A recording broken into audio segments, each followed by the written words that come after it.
मैं हूँ असली मिस्टर बीस्ट। क्या तुम अब बता सकते हो?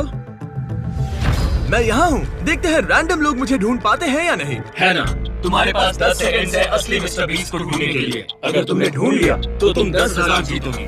ओके, तो फिर ठीक है। चलो। Oh my gosh, oh my gosh, oh नहीं, रुको रुको रुको रुको रुको। 10 नहीं, 15 नहीं, ओह माय गॉड, ओह। सोच समझ कर चुनना। पता चला, क्या ये 12 है? सच में?